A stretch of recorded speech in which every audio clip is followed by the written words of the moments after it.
So, hello, and yes, welcome back to another video, guys. Now, before we get started, I need to apologise because it's been quite some time since I did a video.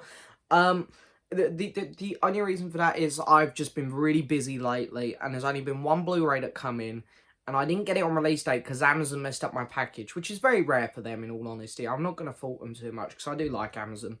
But yeah, it was Toy Story 4, which I do own. Here it is. I do own Toy Story 4, but it come in like over a week late, pretty much. And by that point, I thought, no one's going to care.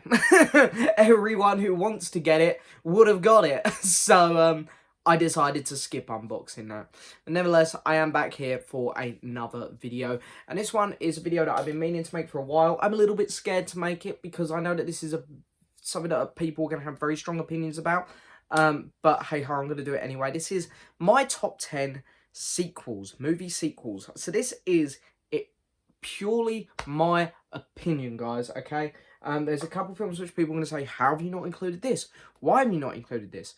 This is my opinion, and these are just my picks. This isn't fact. This isn't set in stone. This is just my 10 favourite sequels that I've seen. And again, I'm going to do a couple honourable mentions quickly. I'm going to give an honourable mention to Pirates of the Caribbean. I know not everyone likes Dead Man's Chest, but I remember going to see that with my parents when it first came out, and I just really enjoyed it. I thought it was a great world-building film. It expanded on that world of the pirates really, really well. And it gave us one of my favourite villains, that film, Davy Jones. I also want to give a shout-out to How to Train Your Dragon 2, which I thought was also really good. It expanded on the world really well. Like, it gave us a lot more vision into what this dragon world was like. So yeah, I think that's all I want to... They're the only two films I think off the top of my head that I wanted to include in this list, but they didn't quite make the cut. I'm just looking around at my collection to see if any more pop into my head that, yeah, that's not a bad choice, but you know what? I can't see any more. So I think they're the two films that I also wanted to include on this list, but I didn't in the end. But hey ho, hey ho. So this is my list. I have actually put these in an order for once. Normally I don't do that. I just say, here's 10 favourites. I couldn't rank them because I changed my mind too much. However, I haven't done that today. I actually have put them in an order. So we're going to start off with my 10th favourite and work our way all the way down to number 1. Again, completely my opinion, guys. So coming in 10th place is going to be Indiana Jones and the Temple of Doom. Yeah, I have the box set, so I'm just holding up all of them. So the Temple of Doom, I know this is actually considered the weakest of the 3 original Indiana Jones films. Of course, it's not considered the weakest anymore because we got Kingdom of the Crystal Skull. However, this was the one that was always on telly for me as a kid, and I grew up watching this film, and I just enjoyed the hell out of it. I don't feel it's as good as number 1, obviously. Number 1, Raiders, is probably in my top 10 films ever. Is it better than the third film? I don't know. I think it's kind of on the same level as the third film. It's a bit of a biased opinion there, though, because, as I say, Temple of Doom was just always on telly. So, I just kind of grew up with that one.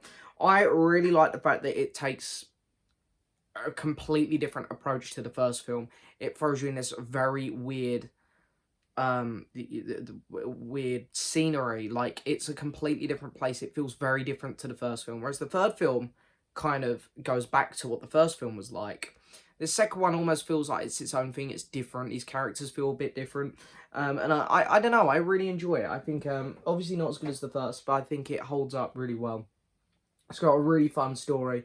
The add-on characters, they're a bit annoying, but it works to the film's advantage, actually. It's not like Jar Jar Binks where it's annoying and you hate it. It's annoying where it helps the character of Indy. It grows him. It shows him to be a bit more humorous than he was in the first one, which I think works really well. So I'm going to put Indiana Jones, Temple of Doom as my number 10.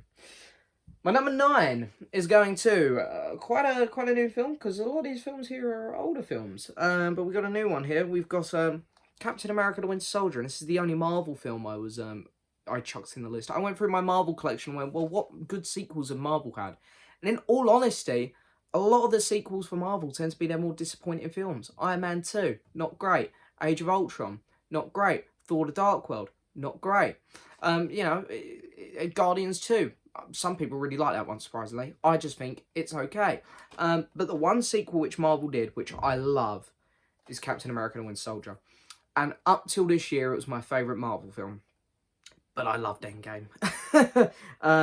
But yeah, this film does so much. Obviously, in terms of world building, there's so much more in this film than the first film, because the first film was very limited. It was in 1940, I don't know if it was 2 or 3, during the war, Second World War, and the Cap was faced with the scenarios which you'd expect.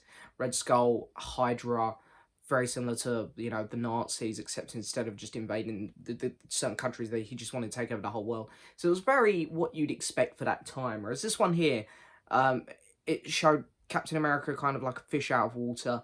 Very different. It was more of a spy thriller. It took what was the first film, it was a good film, the first Captain America film, but it weren't great. It was very average, I think. You know, it was decent. It took that, and somehow we got an incredible sequel. What Joe and Anthony Russo done in this film is they made fantastic spy thriller. The characters in this film are so well written. I think this is the best version of Captain America we've seen. This is the best version of Black Widow we've seen. The best version of Nick Fury is also in this film. It has amazing villains. The Winter Soldier himself is great. It's creepy. It has a good score. The CGI is on point with this film, because unfortunately with Marvel pushing for 3 films a year nearly, their CGI does tend to slip every now and then, but in this film it looks fantastic. This is such a good film. It doesn't feel like Marvel, and that's not a bad thing, but it just feels like something really special. And I think Disney obviously saw that, because they put Joe and Anthony Russo in charge of making Infinity War and Endgame. So, what more proof do you need? Okay, so coming in at number 8. This one here only just made the list, actually, funny enough. But I couldn't leave it off, really, because I love this trilogy so much. It's Lord of the Rings. This is the Two Towers. Why did I nearly leave this one off? Because I know people are going to be like, how could you have nearly left that off? Lord of the Rings is my second favourite trilogy ever, after the original Star Wars. I love it, I love it, I love it. But all 3 of those films are just kind of just amazing. There's not one that dips. All 3 of them are just straight up 9 out of 10s, near 10 out of 10s. All 3 are just incredible. So does this film do more than the first one? Not really. If anything, my personal opinion, I think The Two Towers is actually the weakest of the 3. But when I say weakest, it's still like a 9 out of 10. This is still a masterpiece. But it does do things that I had issues with the first film. Obviously, the first film, you don't get to see loads of Middle-earth, and that's obvious, because if they just showed loads in the first film, when are they going to go in the next 2? So I enjoyed getting to see more. There was more creatures in this film. You got to see a lot more of the villains. And yeah, you get to see a lot more of Gollum as well. It's just things like that which make this film stand out a bit more from the first one, even though I think I kind of prefer the first one. I like the more... I like the characters all being together, I think, which is what I like in the first one. But it still works really well. It's a solid film. It really is. It's a fantastic film. So number 7 is going to another new one. The only other new one... there's another newish film.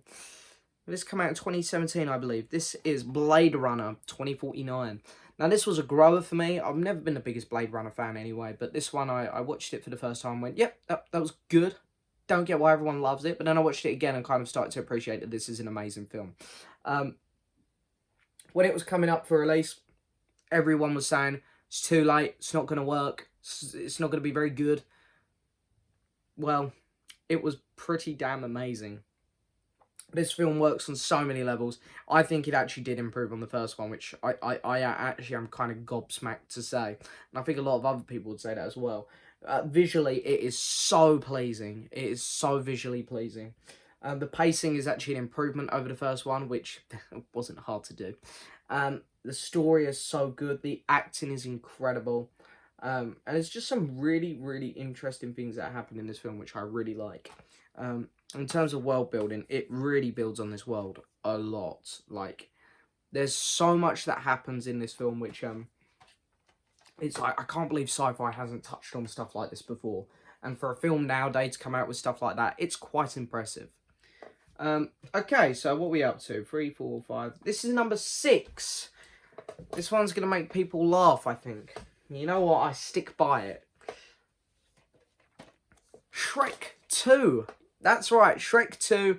Hell yes, this has to be in my list. Not only is it my favourite Shrek film, I so think it is the most underrated sequel ever. When people talk about their favourite sequels, I very rarely see people here on YouTube throwing Shrek. I feel like they're going to feel a bit embarrassed about talking about it because it's animated and it's not Disney or Pixar. And because it's not Disney or Pixar, I don't think people seem to respect these other animated companies as much.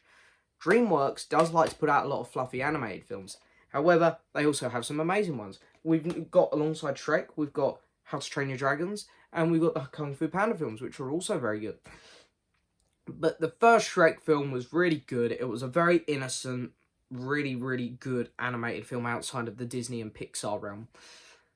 And it had so many great jokes in it, like so many adult jokes in it, like disguised in a kiddie form way, which only the adults get, which is why there's this huge appeal for not just kids, but adults to enjoy these films as well, which I love.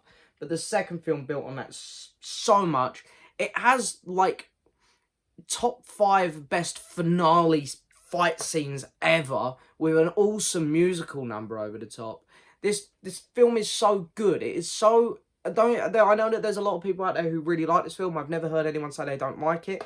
But in terms of making best sequel lists, and honestly, probably top 20 lists, I never see it there. And it should be, because it's great. And I feel like if Shrek 2 was Disney or Pixar, it would probably get a lot more recognition. So it's a bit of a shame, but I'm going to stick up for Shrek 2 and say it's a damn near masterpiece. It's a great film. Coming in at number 5 is another animated film, and the only other animated film on this list. And again, this one's a bit more towards personal bias. I grew up with this. I'm going to hold up Toy Story. Hey, I grew up with the Toy Story films. I love these films. I remember going, I think I saw number 2 in cinema, very young. And then I saw 3 in cinema. I saw 4 in cinema. So the first Toy Story is really good. It's just a classic film, classic story. But the second film, it almost flips these characters on their heads and puts like Buzz and Woody in opposite positions to what they were in the first film, which I find really interesting. And again, this film just flows really well. It keeps moving, and there's just some really memorable stuff in this film. And Toy Story 2 is one hell of a time. It's a very good film. Coming in at number 4, this is one which people were probably really hoping I hadn't left out, and I can't lie, I nearly did actually. But I can't lie, I get a little bit bored now of hearing people just rave about this film. But it really is one of the best sequels ever, so I couldn't leave it out just because I'm fed up of people raving about it. But it's The Dark Knight. I love The Dark Knight. I love all 3 of these films. They're great films. But Batman Begins, it's really good. It's a really good film. But you don't get the feel of Gotham quite as well as you should, considering it's a Batman film. You don't get the gritty feel of how crazy this underworld is and all of these mob bosses and villains are. Don't get me wrong, you do get a feel for it, but you don't get as much as you want. And that's not a bad criticism, because I still feel Batman Begins is a really good film. Like, it's like also an 8, 9 out of 10 film. But what The Dark Knight does is it takes it a step further and shows these mob bosses, showing how crazy this city can be, how mental it is, and how Batman is struggling. The Batman just struggles to go against the Joker in this film, because the Joker is always one step ahead, and he's just so well written. Heath Ledger does an incredible performance, of course. So yeah, I'm going to say The Dark Knight. Very good film. Very, very good film. Right, top 3. These are the 3 films which instantly come to mind. These 3 films are hands down, in my opinion, the best sequels ever. And I don't think anyone's going to be able to change my mind. You could change my mind on the rest of the list, probably. I could flip-flop a few, add another couple in, maybe. But these 3 will always be my top 3, I think. Stunning films. So, it was very hard to put them in an actual order, but number 3 I'm going to give to Terminator 2. So this is Terminator Judgement Day. Funny, because we just got the 6th one, Dark Fate. I saw that on the weekend, and hey-ho, what do you know? We got another niffy Terminator film. The Dark Fate is a really good film.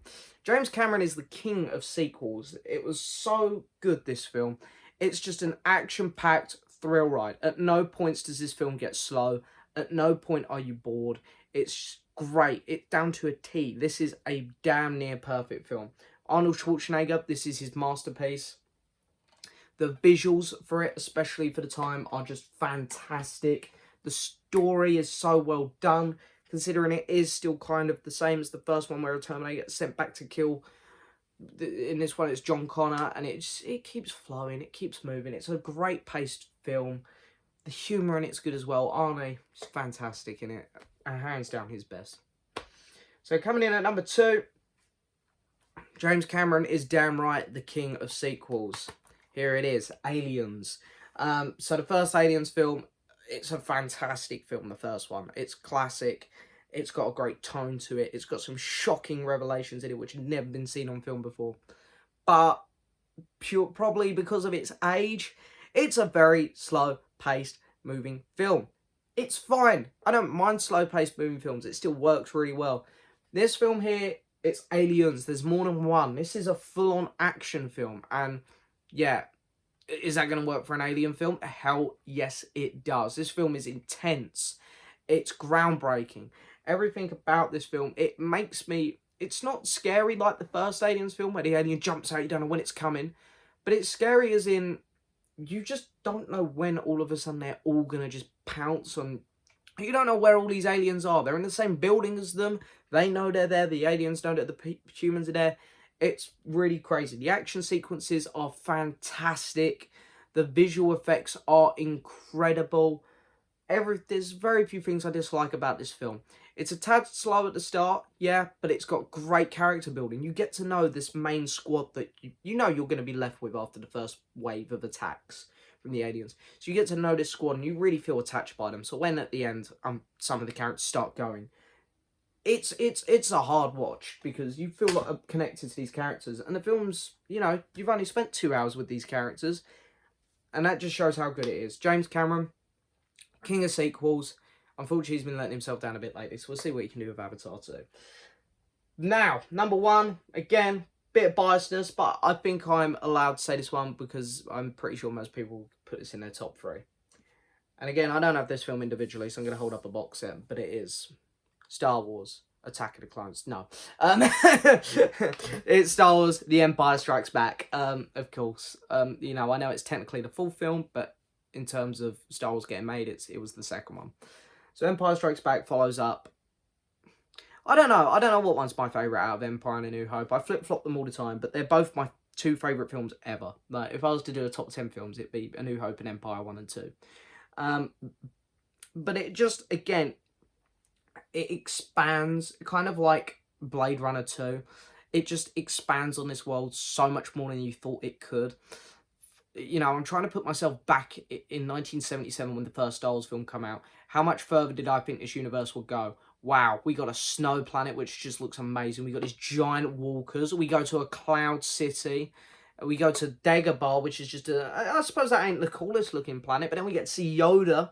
And it's just, again, this film just keeps rolling and rolling and rolling. And it's like, just after A New Hope, we've now got another amazing film, which just has no end in sight. It just wants to keep going and keep showing you all these amazing things while telling you a great story with great characters.